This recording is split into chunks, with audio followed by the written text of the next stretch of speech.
အားလုံးပဲမင်္ဂလာပါခင်ဗျာကျွန်တော်ရဲ့ channel လေးကနေအားလုံးကိုပြန်လည်ကြိုဆိုလိုက်ပါတယ်ကျွန်တော် YouTube တစ်ခါမှာတင်ဆက်ပေးမယ့်ဇာတ်လမ်းလေးကတော့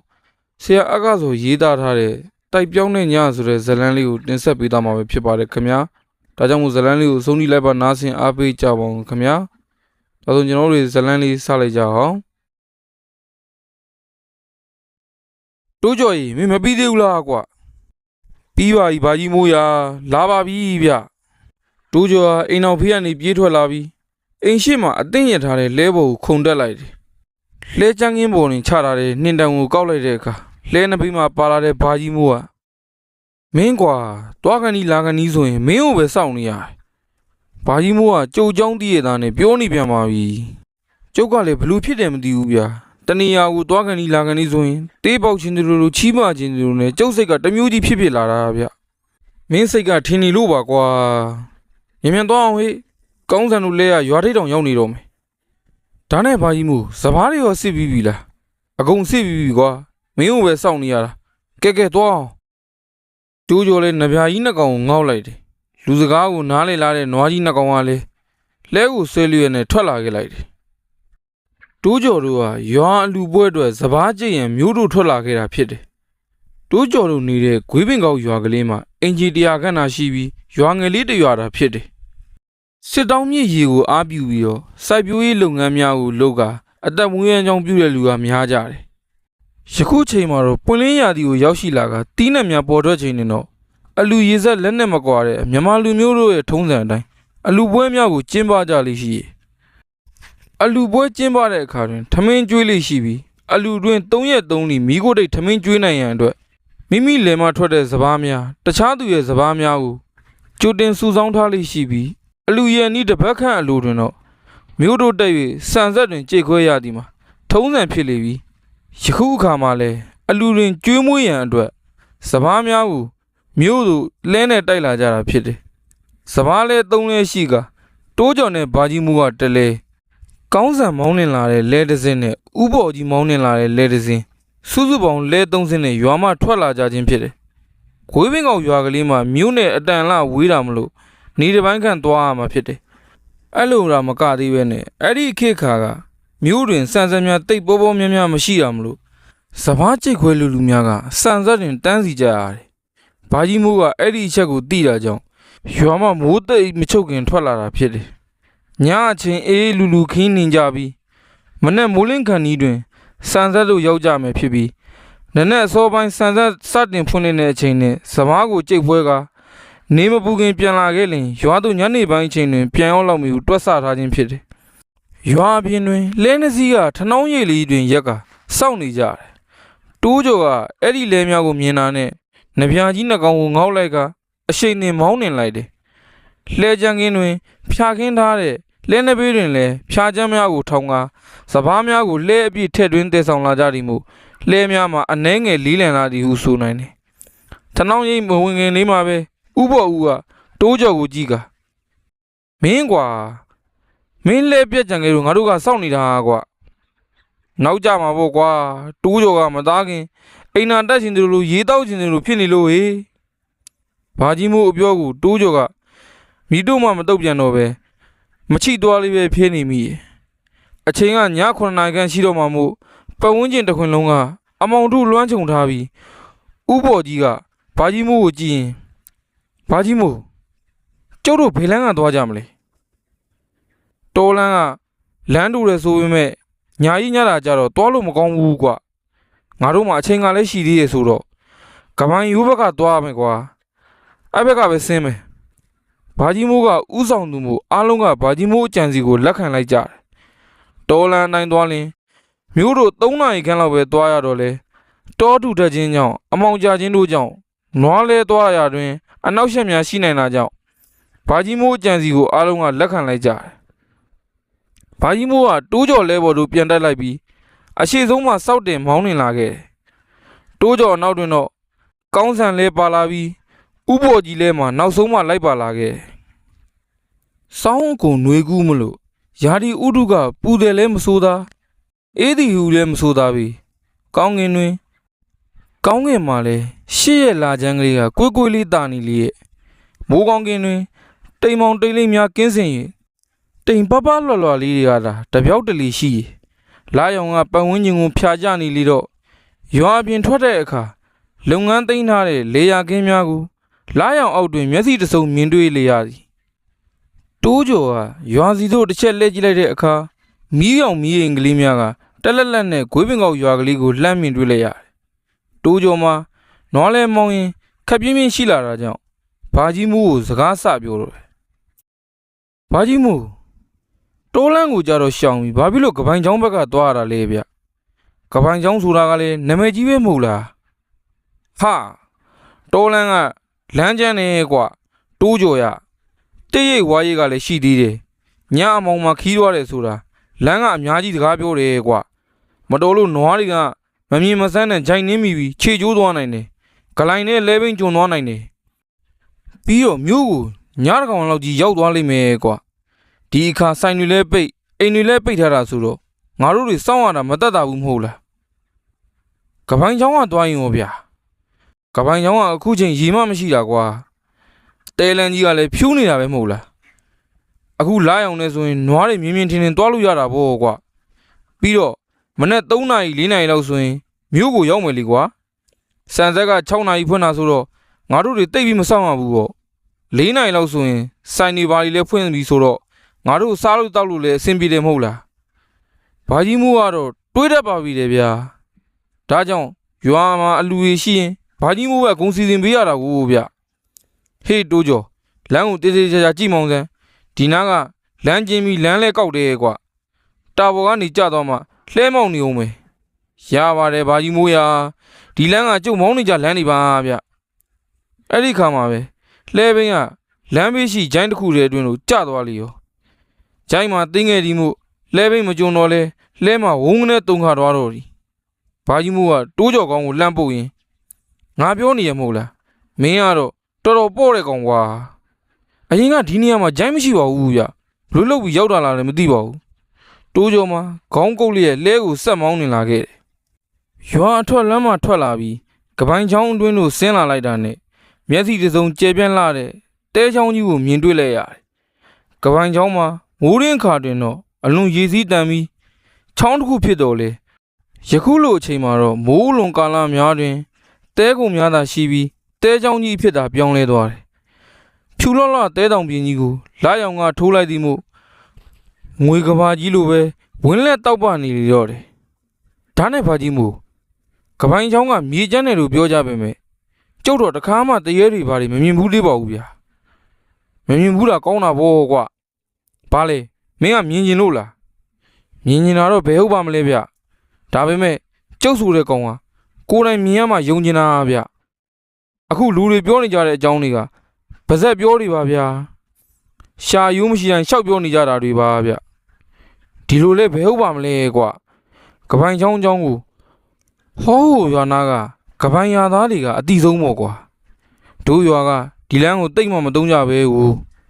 မင်းမယုံမင်းငါကတော့ယုံနေဟေးဘာဖြစ်လို့လဲဆိုတော့ငါခန့်ငယ်ကလေးကဒီကပိုင်ချောင်းမှာတရေတွေနဲ့စုံခဲ့ဘူးလို့ပဲကွာတိုးကြော်မှာအတက်သွားကဟာဘာကြီးမို့ကိုယ်တိုင်ကြုံခဲ့ဘူးလားဗျပြောသမ်းမအောင်ဗျာဒါမျိုးတော့ကျုပ်ကစိတ်ဝင်စားတယ်ဗျတေချာလို့လားကွာငါပြောနေတာနားထောင်ပြီးတော့မင်းကြောက်နေပါဦးမေဟာဗျာဘာကြီးမို့က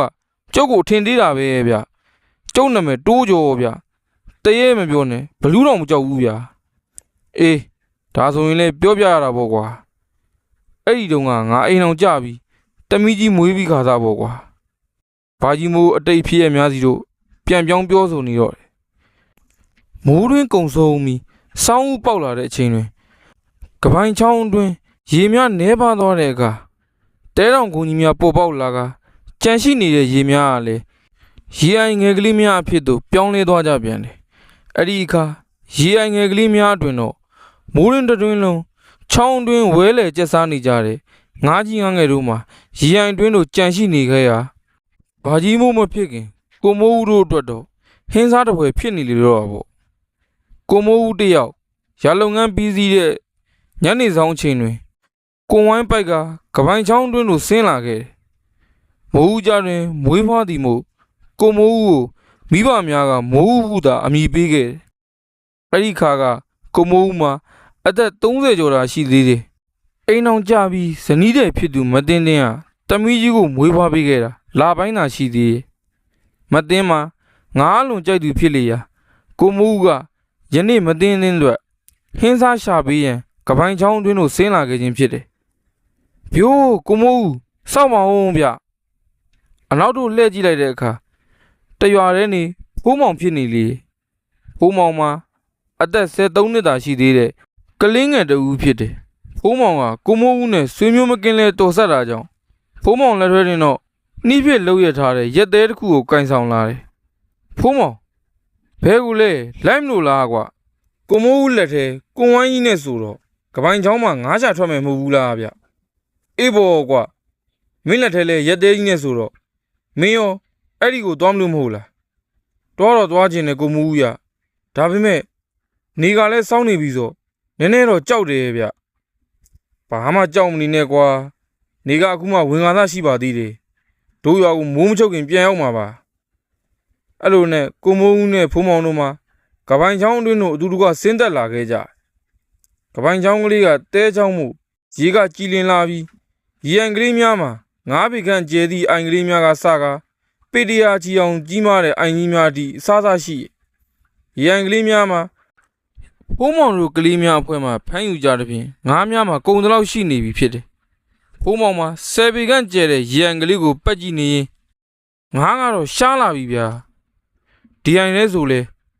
တကောင်နှစ်ကောင်ပဲရှိတော့ပါလားဗျငါးများရတဲ့နေရာကိုငါသိတယ်ကွာဖိုးမောင်ရဘယ်နာလဲဗျငွေပုံနာဖျားနာကကြောက်ထက်ကြီးနာမှာပေါ့ကွာကိုမိုးဦးပြောလိုက်တဲ့အခါဖိုးမောင်တယောက်တုံလို့သွားပြီဟာငွေပုံနာဖျားနာဆိုရင်တော့တိတ်6လန့်ကျန်းနဲ့ပြောကြတယ်နော်ကျုပ်တော့မသွားရပါဘူးကြောက်မနေစမ်းမနဲ့ဖိုးမောင်ရငါတယောက်လုံးရှိပါတယ်ကွာမင်းဒီအိုင်လေးတွေထဲရှာနေလေဟင်းစား3-4ကောင်ပြင်ပုံမရပါဘူးကွာငါနဲ့လိုက်ခဲ့စမ်းပါအဲ့ဒီမှာငါကတော်တော်များသလားကိုမို့တရေ6တယ်လို့နာမည်ကြီးတော့လူတွေမလာရဲကြဘူးပေါ့ကွာဒီတော့ငါးတွေကြံတာပေါ့ကွာဟိုနေ့ကငါဒီလိုအချိန်တယောက်တည်းကွန်သွားပြစ်တာ5-5ကပြည့်ပြီးတော့ငါးတော်တော်များများရတယ်ကွာဟင်းတော်နှစ်ခါခွဲချက်ရတယ်ဟေးဖိုးမောင်မျက်လုံးများအယောင်လက်သွားပြီဒါဆိုကြုံလဲလိုက်မယ်ဗျာအေးလိုက်ခဲ့ကွန်ပြစ်ပြီးရင်ငါးတွေဝိုင်းဖြုတ်ပြီးပေါ့ကွာဟင်းစားရတော့မင်းကငါခွဲပြီးမှာပေါ့ကွာဟုတ်ပြီလားအဲ့ဒီလိုနဲ့ကိုမိုးဦးနဲ့ဖိုးမောင်တို့မှာချောင်းရိုးရှိတဲ့အတိုင်းစံတက်လာခဲ့ကြတယ်ကပိုင်ချောင်းထပ်ပိုင်းတွင်ကဘာကြီးတစ်ခုရှိထိုကဘာကြီးပေါ်တွင်ငွေဘုံတော်ဇီဒီကိုတိဆောက်ထားပြီးငွေဘုံတော်ဇီဒီမှာရှေးခေတ်ကလေးကတည်ရှိခဲ့တဲ့ဇီဒီတစုဖြစ်ကဥစ္စာဆောင်များတိုက်ဆောင်များရှိသည်ဟုနာမည်ကြီးတယ်နဲ့နှစ်စဉ်ကျင်းပနေကြဗုဒ္ဓပူဇနီးယဖျားပွဲမှလွဲ၍ငွေဘုံတော်ဖျားနည်းတွင်လူသူတွေမရှိတဲ့ကြောင်ငွေဘုံတော်ဖျားတည်ရှိရာတစ်ဖက်ကမ်းတွင်တော့ကပိုင်ရာကလေးတည်ရှိပြီးကပိုင်ရာကလေးထိပ်တွင်တော့ရွှေဘုံတော်ဖျားဟုဘွဲအမည်ရတဲ့ဖျားစီတော်တစုရှိပြန်တယ်အများအဆိုရထိုရွှေဘုံတော်ဖျားနဲ့ငွေဘုံတော်ဖျားမှာမင်းကြီးမင်းသားများနှစ်ဦးဟိုဘက်ကမ်းဒီဘက်ကမ်းတွင်အပြိုင်တည်ခဲ့ကြသည့်ဇေဒီနှစ်စုဟုသိရတယ်ဇေဒီတော်များရဲ့ပုံနှံများမှာလည်းအတော်အတန်ကိုတူညီလာတယ်ရွှေဘုံတော်ဖျားမှာရွာရိတ်တွင်တည်ရှိတော်လဲငွေဘုံတော်ဖျားမှာတော့ကပိုင်ချောင်းအနီးတောင်ကုန်းတစ်ခုပေါ်တွင်တည်ရှိပြီးသို့သောကပိုင်ချောင်းရေတိုက်စားမှုကြောင့်ယခုငွေဘုံတော်ဖျားတည်ရှိနေတဲ့ဂုံးမှာတချမ်းသာရှိတော်ပြီးထိုကဘာကြီးအောက်တွင်ကြောက်ချက်လွှာများရှိတယ်တချို့ကြောက်ချက်လွှာများမှာလူတစ်ယောက်ထက်မြင့်မားတာကြောင့်ကြောက်ထက်ကြီးဟုခေါ်ကြတယ်ထိုကြောက်ထက်ကြီးများလေတွင်တော့လူကြီးရင်ကောင်းခန့်နဲ့တဲ့ရေအိုင်တိုင်တည်ရှိနေယခုကိုမိုးဦးတို့ဥတည်နေတဲ့ရေအိုင်မှာအဲ့ဒီရေအိုင်ဖြစ်ပြီးကြောက်ထက်များကိုကြော်ဖြတ်ခဲ့တဲ့အခါရေအိုင်ကိုလှမ်းမြင်နေရတယ်ကိုမိုးဦးတို့နှစ်ယောက်ရေအိုင်စီတို့ရောက်တဲ့အခါနေကလုံးလုံးဝင်သွားပြီဖြစ်တယ်ကောင်းကင်တခွင်နဲ့အနီရောင်လင်းနှက်များဖြင့်တိမ်တောက်ကလှပနေတော့တယ်ကိုမိုးဦးကရေကိုကြည့်လိုက်တဲ့အခါရေများမှာအေးဆက်နေလေကိုမိုးဦးကကြောက်တုံးတုံးပေါ်တွင်ရက်တန့်လိုက်ကကပုံစားထဲတွင်ထည့်လာတဲ့ဖွဲနုများကိုလက်တဆုပ်ခန့်ကနှိုက်ယူလိုက်ကရေအိုင်ကလေးစီတို့ပတ်ကျဲလိုက်လေဖွဲနုများမှာရေမျက်နှာပေါ်တွင်ပြန့်ကျဲနေပြီးမကြခင်ချိန်မှာပဲရေမျက်နှာပြင်ပေါ်တွင်လှုပ်ရှားမှုများကိုမြင်တွေ့ရကိုမိုးဦးကျဲပလိုက်တဲ့ဖွဲနုများကိုကန်အတွင်းရှိတဲ့ငါးများကလာရောက်စားတောက်နေကြခြင်းဖြစ်တယ်ကိုမိုးဦးကကွန်တေချာကန်လိုက်ပြီးတဲ့နောက်ကိုတချမ်းဆောင်လျက် ကွန်ကိုလွှဲယူလိုက်ကအဝိုင်းပုံစံဖြစ်သွားအောင်ရေအလေတို့ပြစ်ထိုက်လိုက်တယ်ကွန်မှာရေမြက်တဲ့ပြင်ပေါ်သို့စကောဝိုင်းကြီးလိုမျိုးဝိုင်းကျသွားပြီးတော့ငါးများကိုအလင်းမြန်အုပ်မိလိုက်တယ်ကိုမိုးဦးလည်းအချိန်မဆွဲတော့ဘဲနဲ့ကွန်ကိုပြန်ဆွဲယူကဖိုးမောင်ကလည်းကိုမိုးဦးကိုကူညီပြီးတော့ဆွဲယူပေးလိုက်တယ်ကွန်တွင်းတွင်တော့ငါးများကဖွေးဖွေးနဲ့အများကြီးပါလာတော့ဗျာကိုမိုးဦးယူလာတဲ့အဝါချင်းချင်းပလိုင်းတစ်ခုလေးတို့ငါးများကိုဖြုတ်ထည့်လိုက်တယ်ငါးများမှာအမျိုးစုံလင်လာတယ်လို့အရွယ်စားလဲစုံလင်လာတယ်တထွားကန်ရှိတဲ့ငါးများမှာစတင်ကလက်ညှိုးတစ်ချောင်းကန်ရှိတဲ့ငါးများအစုံကိုမိုးဦးတယောက်တည်းငါးဖြုတ်လင်အချိန်ကြာတတ်တော့လေယခုအခါမှာတော့ဖိုးမောင်ကပါဝိုင်းဖြုတ်ပေးနေတာကြောင့်အချိန်ခဏလေးတွင်းမှာပိုက်ကွန်တွေကငါးများကိုဖြုတ်လိုက်နိုင်ခဲ့တယ်တွေ့လားဖိုးမောင်ကွန်တစ်ချက်တည်းနဲ့တင်မနေရတာဟာ3-4ချက်လောက်ဆိုရင်တော့တောင်းပြမယ်ထင်တယ်ဟိဖိုးမောင်လည်းပျော်မြူးနေတော့အဲ့ဒီချိန်မှာကိုမိုးဦးကဖိုးမောင်ကြီးရေရန်တစ်ဖက်ချမ်းကိုဆင်းပြီးငါးတွေကိုဒီဘက်မောင်းခဲ့ကွာငါဒီနားရောက်တော့မှကွန်ချက်ပစ်ချမယ်ဖိုးမောင်လည်းငါးရလူစောနဲ့ရေကန်တစ်ဖက်တို့ကွေ့ပတ်သွားလိုက်တယ်ရေကန်မှာပီဒီယာခန့်သာအကျယ်ဝန်းရှိပြီးတော့တိတ်ဝေးမသွားလိုက်ရဘူးဖိုးမောင်ကကန်တစ်ဖက်ရောက်တာနဲ့ဒိုးတစ်ချောင်းကိုယူကရေကန်ဆက်တို့ဆင်းလိုက်ပြီးတော့ပေါင်လေလောက်ထိရောက်တဲ့အခါတူယူသွားတဲ့ဒုံနဲ့ရေမျက်နှာပြင်ကိုတဖြန်းဖြန်းထုနှက်လိုက်တယ်အဲ့လိုထုနှက်လိုက်တဲ့အခါအဲ့ဘက်ချမ်းတွေခိုးအောင်နေကြတဲ့ငါးများကိုမိုးရှိတဲ့တစ်ဖက်ကန်းစီတို့ကူးပြေးလာကြတယ်ကိုမိုးကဖွဲတဆုပ်ကျဲကကွန်ချက်ကိုထပ်ပစ်ခတ်လိုက်တယ်ယခုပစ်လိုက်တဲ့ကွန်ချက်မှာတော့ပထမဆုံးပစ်လိုက်တဲ့ကွန်ချက်တဲ့ငါးအမိများခဲ့ပြီးဖိုးမောင်ပါအပြေးလာကကွန်ထဲရှိတဲ့ငါးများကိုဖြုတ်ကြတော့တထွားကန်ရှိတဲ့ငါးများ15ကောင်ခန့်လောက်ရပြီကိုမိုးဦးကပိုက်ထဲကငါးများကိုဖြုတ်ပြီးပလိုင်းတွင်းတို့ထည့်လိုက်တယ်ဟာဘလို့ဖြစ်တာလဲပလိုင်းတွင်းကငါးများမှာတိတိတတ်တာယော့နေနေပြီခုနတစ်ခေါက်ကငါးဖြုတ်ပြီးတဲ့အခါပလိုင်းအောက်ချီကိုတေချာဖုံးထားတော့လေယခုအခါတွင်တော့ငါးကောင်စား2ကောင်စားကိုလာတွေ့ရတော့ဒီငါးတွေယုံနေပါလားကွာအဲ့ဒီလိုနဲ့ကိုမိုးဦးတယောက်လေပလိုင်းများပေါက်နေသလားဆိုပြီးလိုက်ပြီးတော့လှန်လောပြီးကြည့်နေခဲ့တို့တော့မြည်သည့်ပေါက်မှမတွေ့ရှိပဲအပေါက်ရှိလို့ငါးထွက်ပြေးတယ်ဆိုပလိုင်းမှာရေကန်နဲ့ခလန်းလန်းနေရာတွင်ချထားတာကြောင့်ငါးများမှာဝေးမသွားနိုင်ဘူးဖြစ်တယ်မင်းယူသေးလားဖုံးမကိုမိုးဦးကတော့လှုပ်ပြီကျုပ်ခုမှရေထဲကတက်လာတာပါဗျအေးကွာငါးတွေယော့နေတယ်ဟာဗျာဟုတ်ပါမလားဗျဒီနားမှာလူဆိုလို့ကျုပ်ရဲ့ကိုမိုးဦးရဲ့ပဲရှိတာကိုမိုးဦးအမှန်များမားနေတာဖြစ်မှာပါကိုမိုးဦးလည်းမတွေးတတ်တော့ပဲနေအောင်ကြီးကတဖြည်းဖြည်းဆုတ်ယုတ်လာပြီးညမောင်လာပြီးဖြစ်တာကြောင့်ကွန်ချက်တစ်ချက်ထပ်ပြီးပြန်မယ်လို့ဆုံးဖြတ်လိုက်တယ်ငါးများကိုမြန်ဖြုတ်ပြီးပလိုင်းတွင်းတို့ကောက်ထည့်လေယခုခါတွင်တော့ပလိုင်းထဲမှာငါးကောင်သုံးပုံတပုံခန့်ရရှိသွားပြီဖြစ်တယ်ကိုမိုးဦးကပလိုင်းတွင်းကငါးတွေမထွက်နိုင်အောင်သူစောင်းထားတဲ့အုတ်ထုံနဲ့အဝကိုအုပ်ခဲ့သည်တတိယအခါကွန်ချက်ပြစ်တဲ့အခါတွင်လေငါးများရရန်ငါးပြုတ်ပြီးပလိုင်းနဲ့ထည့်ရန်ကြည့်တဲ့အခါငါးမှာဖိန်ကက်တတာရှိနေပြန်ကိုမိုးမှာအလွန်ဒေါသထွက်သွားပြီဟာဟုတ်တော့မဟုတ်တော့ဘူးနော်ငါးတွေပျောက်ပြန်ပြီဖိုးမောင်မယုံဒီမှာကြည့်ဖိုးမောင်ကပလိုင်းတွင်းလို့လိုက်ကြည့်ရငါက4-5ကောင်ခန့်တာရှိတော့တယ်ဖိုးမောင်လည်းခေါင်းကုန်ရင်ငါးတွေပြန်ထွက်ကုန်တာများလားကိုမိုးငါးတွေခုံမထွက်နိုင်အောင်လို့ငါအုပ်ထုနဲ့ပိတ်ခဲ့တာပါကွာတကယ်လို့ခုံထွက်တယ်ပဲထားပါဦးဒီအုပ်ထုကကြနေရမှာဗောကွာအဲ့ဒါလေဟုတ်တယ်နော်ကိုမိုးကဒေါသထွက်နဲ့မတ်တက်ရက်လိုက်ပြီဟေးငါးတွေကိုဘယ်ကောင်ခိုးထွက်လာလဲကွာစားချင်လာတောင်းစားဟင်းစားပြီးလို့ရတယ်အခုလိုမျိုးခိုးကြောင်ခိုးရတော့မလုံနဲ့ငါမကြိုက်ဘူးဟေးကိုမိုးကပြောဆိုရင်ရေကန်တစ်ဝက်ကိုလှမ်းကြည့်နေမိကိုမိုးអော်လိုက်တဲ့အတန်မှာရေကန်နီးကြောက်ချက်များကြားတွင်ပဲ့တင်နေထွက်သွားလိမ့်ပြီအဲ့ဒီခါမှာဖိုးမောင်ကတနေရာသူလက်ညှိုးထိုးလိုက်ကကိုမိုးဟိုးမဘာကြီးတော့လားနေဖိုးမောင်လက်ညှိုးထိုးပြလိုက်တဲ့နေရာကိုမိုးလှည့်ကြည့်လိုက်တဲ့အခါသူ့အနောက်ကြောက်တုံးပေါ်တွင်စောင်းဆောင်ကြီးထိုင်နေတဲ့မိန်းမတစ်ယောက်ကိုမြင်တွေ့လိုက်ရတယ် အဲ့ဒီမိန်းမကြီးမှာထမိန်နီအောင်ဝစ်စင်ထားပြီးတကိုယ်လုံးရှိတဲ့အသားများမှာလည်းမဲပြာနေကိုမိုးဦးကအဲ့ဒီမိန်းမကြီးကိုမြင်တွေ့လိုက်တာနဲ့ထိတ်လန့်သွားပြီအဲ့ဒီမိန်းမကြီးကသွားဖြူဖြူများပေါ်အောင်ဖျဲပြရင်လက်တစ်ဖက်ကိုဖြန့်ကကိုမိုးဦးထံသို့ပြေးလာတော့ဟာတည့်ရဲ့ဖိုးမောင်မောင်အော်ဟစ်ပြီးတော့ရေကန်အနီးမှာထွက်ပြေးသွားတော့ကိုမိုးဦးလည်းကိုဝမ်းကိုကောက်ယူပြီးပခုံးမော်တင်လိုက်တယ်ပလိုင်းကိုဆွဲယူလိုက်တဲ့အခါထိုတရေမကြီးမှာကိုမိုးဦးအနီးနားသို့ရောက်လာတော့ပေးငါ့ကိုပေးငါ့ကိုငါပေးတရေမလက်ဝါးကြီးဖြန့်ပြီးကိုမိုးဦးကိုငါတောင်းနေတော့ကိုမိုးဦးကလက်ထဲကပလိုင်းကိုပြစ်ပေါက်လိုက်ပြီးတစ်ဖက်ကန်းသို့ပြေးသွားတော့ခလန်းလုံးရောက်တဲ့အခါနောက်ကိုလှည့်ကြည့်လိုက်တယ်တရေမပလိုင်းကိုဖောက်စားနေတာကိုတွေ့လိုက်ရတယ်ဖိုးမောင်တယောက်ကတော့အရေးရောင်တော့မတွေ့ရတော့ပဲကိုမိုးဦးလည်းဆက်ပြေးလီတော့တနေရာရောက်တဲ့အခါတော့ရှေ့ဆက်ပြီးလို့မရတော့ပဲတုံ့ခနဲ့ရက်တန်သွားကိုမိုးဦးလည်းလှည့်ကြည့်လိုက်တယ်တရေမကြီးကကိုမိုးဦးပခုံးပေါ်မှာတင်ထားတဲ့ကွန်ဝမ်းကြီးကိုလက်နဲ့စောင့်ဆွဲထားတာကိုတွေ့လိုက်ရတယ်ကိုမိုးဦးလည်းတွေးမနေတော့ပဲအဲ့ဒီကွန်ဝမ်းကြီးကိုပြစ်ချခဲ့ပြီးရွာပြင်းတို့တုတ်ချီတင်ကပြေးလာခဲ့အေးကွာအဲ့ဒီနောက်ပိုင်းကလေးကကပိုင်းချောင်းနဲ့ငါမဖမ်းရတော့ပဲဟေးဘာကြီးမိုးပြောပြသမျှကိုတိုးရောကနားထောင်နေပြီးဘာကြီးမိုးကဘာဖြစ်လို့ပြေးလာတာလဲဗျဟာ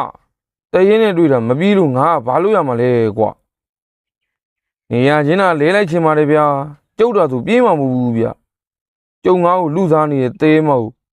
တရှိတမောင်းလောက်တော့မှတ်လာတော့လောက်စော်ဘလို့တီးလိုက်မှာဗျအောင်မမင်းကတကယ်မတွေ့ဘူးလို့ပြောရရှိတာပေါ့ကွာငါမှအဲ့တုန်းက9 ရက်လောက်ဖျန်းလိုက်သေးတယ်ကွာအဲ့ဒီစကားကိုတိုးကျော်ကတဘောကြပြီးဟားတိုက်ပြီးရီမောနေတယ်လဲမောင်းနေလာရင်မကြခင်အချိန်တွင်ကပိုင်းချောင်းတစ်ဘေးကကဘာပေါ်မှာတီရှိနေတဲ့ငွေဘုံနာဖျားစီတီကိုလှမ်းမြင်တွေ့လိုက်ရတယ်ထုံမြဖြူဖွေးနေအောင်တုတ်ထားတာကြောင့်လာရောင်ထိုးလိုက်တဲ့အခါငွေဘုံနာဖျားကြီးမှာတကယ်ငွေစီတော်တစ်ခုလားဝင်းလက်တောက်ပနေကန်းတစ်ဖက်မှာကပိုင်းရွာကလေးမှာတော့အမောင်ထုအတွင်ငိမ့်သက်စွာတီရှိနေပြီဟောပြောရင်ဆိုရင်ဖျားနာတောင်ရောက်လာပြီပေါ့ဘာကြီးမိုးကပြောဆိုလိုက်ရင်ငွေဘုံနာစီတီကိုရီမန်းကလက်အုပ်ကလေးချီလိုက်တယ်တိုးကျော်ကကြောက်ထက်ကြီးနာဆိုတော့ဟောဟိုနေရာကြီးဖြစ်မှာဗောနော်အေးဘောကွာဒီချိန်ဆိုရင်တော့ကြောက်ထက်ကြားမှာလဲရီရိုင်းနေဘယ်ရှိတော့ပါမလဲကွာစကားတပြောပြောနဲ့လဲကိုမောင်းနေလေရာတတိယရေနောက်ပြန်လဲကြည့်လိုက်တော့မှကောင်းဆန်မောင်းနေလာတဲ့လဲမှာသူတို့လဲနဲ့အနောက်ခလန်းလန်းတွင်ပြက်ကျန်နေခဲ့ဥဘော်ကြီးလဲဆိုရင်လာရအောင်တွင်ပုံဝန်းဝါတာမြင်ရတော့ဘာကြီးမို့ကမင်းကနွားတွေကိုဒုံးတိုက်လာခဲ့တော့အရှိကိုစောစောရောက်နေတာဗောကွာမဖြစ်ဘူးဟေးငါတို့စောင့်မှဖြစ်မယ်ဘာစောင့်စရာလိုလဲဗျာကပိုင်းချောင်းကြီးကဖြူးနေတာပဲဘာများလမ်းမစရာရှိလို့လဲမင်းပြောတော့လေဟုတ်တာပဲဘာပဲဖြစ်ဖြစ်မြို့ထိန်နာလောက်ရောက်ရင်တော့ရက်ဆောင်မှရမယ်ထင်တယ်ကွာတူးကျော်မှာပြောဆိုရင်လဲကိုဆက်လက်မောင်းနေလာခဲ့ငွေဘုံနာဖျားအနီးရောက်တွင်တော့ဖျားစီတော်မှာတုံးဝင်းတလက်လက်နဲ့အယောင်များကိုတွေ့နေရဘာကြီးမိုးကလှမ်းကြည့်ဟာဇီဒီပေါ်မှာမီးအောင်တွေတွေ့တယ်ကွာတယောက်လာပြီးစီမီပူဇော်သွားတာနေမှာကွာစက်ကြည့်နေအလင်းရောင်ကလေးမှာတစ်ခုမှနှစ်ခုမှ၄ခုလို့တဖြည်းဖြည်းနဲ့ပွားလာပြီးတဲ့နောက်ဖျားစီတို့တစ်ခုလုံးကိုထိုလင်းရောင်များကပတ်ချုံသွားလေတော့တယ်ကျိုးကျော်နဲ့ဘာကြီးတို့မှာတယောက်နဲ့တယောက်စကားမပြောနိုင်ကြတော့ပဲအဲ့ဒီအလင်းရောင်များကိုတွေ့ဝေပြီးကြည့်နေမိအလင်းရောင်များမှာဇီဒီယာ၃ဘက်တီလက်ပတ်ပြီးတဲ့အခါမှာကဘာကြီးအတိုင်းတဖြည်းဖြည်းနဲ့ဆင်းချလာလေတော့ဟာဘာကြီးမူလာပြီဗျဟေးငါတို့လဲနာကဖြတ်မှာပဲကွာဟိုးတာလဲကိုရက်ထားစမ်းဘာကြီးမူပြောလိုက်တာကြောင့်လဲကိုရက်ထားလိုက်တယ်အဲ့ဒီအလင်းရောင်ကတက်လက်လက်များနဲ့ကမ်းမပေါ်မှာတဖြည်းဖြည်းနဲ့ဆင်းလာပြီးချောင်းတွင်းတို့ရောက်လာခဲ့ မကြမီလာရအောင်တွင်နွားဖြူကြီးများဆွဲထားတဲ့နွားလဲများနဲ့လူများကိုတွေ့လိုက်ရပြန်ထိုလဲကြီးများရဲ့ထိတ်နဲ့အနောက်ဘက်တွင်တော့ကညင်စီမိတိုင်နဲ့မီးတိုင်ကြီးများကိုထွန်းညှိထားကြလေဟောဗျာဆင်းလာတော့ကအလင်းဆက်ကလေးတွေကအခုတော့ဘလို့လုပ်ပြီးလဲကြီးတွေဖြစ်သွားတာပါလေတိုးကြော်မှာရေရွတ်နေသည်အချိန်ကည8 နာရီခန့်ပဲရှိအောင်မယ်လာရအောင်တွင်လဲကြီးများကိုအတိုင်းသားမြင်နေရတယ်လဲပေါ်တွင်လဲမောင်းသူအပြင်လဲနောက်တွင်လူများထိုင်လိုက်လာကြပြီးလဲပေါ်တွင်တော့ရာဝင်အိုးကြီးတစ်လုံးကိုတင်ဆောင်လာတယ်ထိုရာဝင်အိုးကြီးများတွင်လဲထုံးဖြူဖြူကြီးနဲ့မှတ်သားထားတဲ့အခရာများကိုတွေ့ရပြန်တယ်ထိုလဲကြီးများကတိုးကြော်တို့လဲကိုမမြင်တွေ့သည့်အလားတိုးကြော်တို့လဲအနီးမှဖြတ်သွားသည့်တိုင်အောင်လှည့်ကြည့်ခြင်းစကားပြောခြင်းများမရှိပဲသူ့ဘာသာသူတွာလာနေကြတယ်လဲကြီးကိုစီတိတိမှာကပိုင်ရောင်းကိုဖြတ်တန်းသွားပြီးတော့တစ်ဖက်ကရှိကပိုင်ရွာကလေးစီတို့ဥတီကတွာလာနေကြခြင်းဖြစ်တယ်တွာလာနေတဲ့အချိန်တွင်လဲနွားတန်များလူတန်များစုညံနေတကယ်လို့အကျွေပြားများကိုလည်းလှုပ်ခါနေတဲ့အတန်ကဲလို့တရွှင်ရွှင်တဲ့အတန်များကိုပါကြားနေလေရတယ်လဲကြီးကိုစီမှာကပိုင်ချောင်းအလဲခံရောက်တဲ့အခါတိုးကြော်တို့မြင်ကွင်းမှာပျောက်ကွယ်သွားပြီးအလင်းမုံလေးတစ်စက်တာပြန်လဲသိငယ်သွားတော့တယ်လဲကြီးများဖြတ်တန်းသွားပြီးတော့လဲဘာကြီးမိုးနဲ့တိုးကြော်မှာကြက်တီတီကကြောင်အန်းကြီးဖြစ်နေခဲ့ဘာကြီးမိုးဒီလဲတွေကိုဘာကြီးမိုးလဲမြင်လိုက်ရတယ်မဟုတ်လားအေးငါလဲတွေးလိုက်တယ်ကွာမသိပါဘူးဗျာကျုပ်တယောက်တည်းများမြင်နေရသလားလို့ဒါနဲ့ဒီလူတွေကဘယ်သူတွေလဲမသိဘူးနော်ငါအထင်တော့ဥစ္စာသောက်တွေဖြစ်မယ်ကွာဒုငယ်ဟာဝေဘုနာဖျားတိုက်ကြောင်းလူကြီးတွေပြောတာကြားဘူးတယ်ဒီဖျားချီရင်ကတိုက်ထဲမှာလဲကိုစီတိုက်ယေဒနာတွေရှိတယ်လို့ပြောတာကြားဘူးတယ်ကွာဒါဆိုဒီလဲတွေကတိုက်ပြောင်းတာဘုံနော်အေးကွာလဲတွေအကုန်လုံးကပိုင်ရွာကလေးဘက်ကိုတွားတာထောက်တော့ရွှေဘုံနာဖျားစီတွားတာပဲနေမှာရွှေဘုံနာဖျားဆိုတာကလေတိုင်နှန်းရှင်တွေရှိတယ်လို့ကြားဘူးတာပဲမဟုတ်မှလွဲရောဒီရဝင်အိုးကြီးတွေထဲမှာယေဒနာရှိတယ်ထင်တယ်နော်ဘာကြီးမို့ဟုတ်တာဗောကွာဘလို့လဲကွာတိုးကြော်ရတိုင်နှန်းရှင်ဆိုတာကိုမြင်ဖူးပြီမဟုတ်လားဘာကြီးမိုးနဲ့တိုးကြော်တို့စကားပြောနေစဉ်တွင်အနောက်မှာကောင်းဆန်မောင်းနေလာတဲ့လဲကသူတို့လဲနဲ့မိလာတော့ကောင်းဆန်ဘာကြီးမိုးတို့ကိုကြည့်ပြီးအော်ဘာကြီးမိုးတို့ကလည်းတွားနေတာမဟုတ်ဘူးကျုပ်တို့လိုက်လာမှာဗောဗျတိုးကြော်ကကောင်းဆန်ကိုကြည့်လိုက်ပြီးဒါနဲ့ကောင်းဆန်ခုနကငွေဘုံနာဖျားပေါ်မှာမီးတွေလင်းနေတာကိုမင်းမြင်လိုက်ရလားကောင်းဆန်တိုးကြော်စကားပြောတာကိုကြည့်တဲ့အခါအထူးဆန်းတစ်ဖွဲ့စကားပြောနေတာကိုကြည့်ပြီးကောင်းဆန်တယောက်ခေါင်းခါပြလိုက်တယ်ပြီးတော့မီးတိုင်တွေထုံထားတဲ့လဲကြီးတွေကိုနွားပြူကြီးတွေကိုတွေ့လိုက်ရလားကျုပ်ဘာမှမတွေ့ပါဘူးဗျာဟာဟဲ့ကောင်ဒီလောက်စူညံနေရအောင်ကွာတန်းတော့မင်းလဲမောင်းရင်ငိုက်လာတာမဟုတ်ဘူးလားကွာတောက်တီးတောက်တယ်ဗျာကျုပ်ငိုက်လဲမငိုက်ပါဘူးလမ်းကိုတေချာကြည့်ပြီးတတိကြီးနဲ့မောင်းလာတာပါဗျငွေဘုံနာဖျားမှာမီးရောင်လင်းလိုက်တယ်ဆိုရင်ကျုပ်တို့လည်းမြင်မှာပေါ့ဗျဘာကြီးမိုးကတိုးကြော်ပကုံးကိုပုံရင်အဲ့ဒါပဲကွာတိုးကြော်ရမင်းနဲ့ငါနဲ့မြင်လဲရတယ်ဆိုတာငါတို့ကဒီတိုက်ထဲကဥစ္စာဆောင်တွေတိုင်နှန်းရှင်တွေနဲ့ပရန်ဆက်ပါလို့ဖြစ်မယ်ကွာအဲ့လိုပြောဆိုပြီးတဲ့နောက်သူတို့လည်းဆက်လက်မောင်းနေလာကြတယ်တိုးကြော်နဲ့ထိုအဖြစ်ကိုကိုယ်တိုင်ကြုံတွေ့ခဲ့ရတော့လေအခုထိစိတ်ထဲမှာမယုံနိုင်သေးဘူးအဲ့လိုနဲ့စပားကြိတ်တဲ့ကိစ္စလည်းပြီးသွားခဲ့အပြန်လန်းတွင်တော့နေခင်းအချိန်ဖြစ်တာကြောင့်ဘလို့မှထူးခြားခြင်းမရှိတော့ပဲတို့တော့ငွေဘုံနာဖျားအနီးမှာအဖြက်တွင်တိုးကြော်တယောက်ကြက်သိမ်းများတစ်ဖျားဖျားထားကားဘာရမဟုတ်ပဲကြောက်လန့်နေမိရွာသို့ပြန်ဝင်လာတဲ့အခါညနေအလွန်ဆောင်နေပြီဖြစ်တယ်တိုးကြော်ကလဲကိုခြံဝင်းတို့ရက်လိုက်တယ်အလူအတွက်လုံအားပေးနေတဲ့သူများလဲတွင်တည်လာတဲ့ဆန်များကိုခက်ယူကြပြီးရွာကမိန်းကလေးများဆန်နှန်းတွင်စပတ်ကုံများမြက်သီးများနဲ့ ခွဲမှုများမပါစေရန်အတွက်သကောများနဲ့ပြတိကတန့်စင်ယူကြလေတန့်စင်သွားတဲ့အခါစံများကိုပုတ်တောင်းကြီးများအတွင်းတို့ထက်ကတင်းစီထားကြတယ်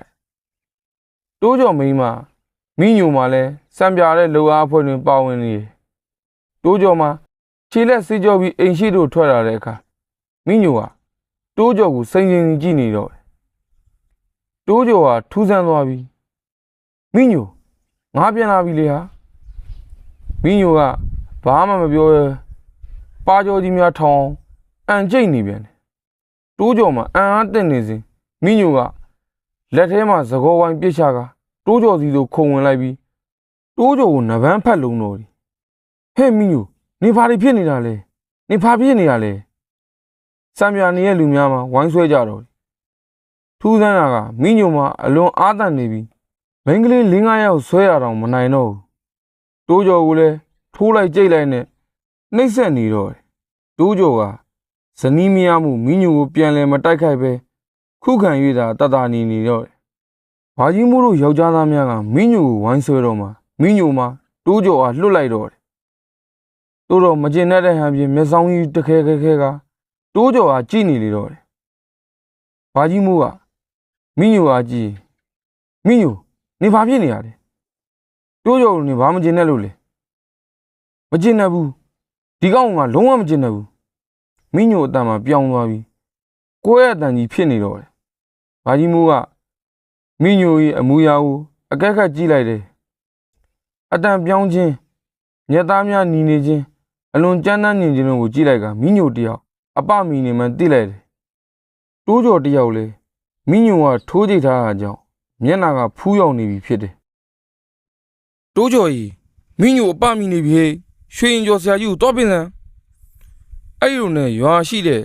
ရွှေရင်ကျော်ဆရာကြီးအဘချစ်ကိုတော့ပင်ရတော့တယ်အဘချစ်ကမိညိုကိုစေးဆောင်ဝါဆောင်များဖြင့်ဖမ်းချုပ်ပြီးမေးမြန်းလေတော့တယ်နင်းမတူလေဘာဖြစ်လို့ဒီလိုလုပ်ရတာလဲဒီကောင်ငါ့ကိုစိန်ခေါ်တယ်ဒီကောင်ကလုံးဝမကျင်တယ်ဘူးဟေးဘလို့စိန်ခေါ်လာလဲဟာမင်းငါနေတဲ့ငွေပုံနာဖျားနာကကြောက်ချက်ကြီးကိုရောက်တော့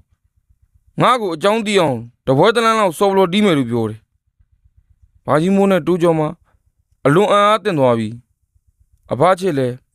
ပညာဖြင့်မိညိုထံတွင်ပူးကပ်နေတဲ့တရေကိုမောင်းထုတ်ရလေတော့တယ်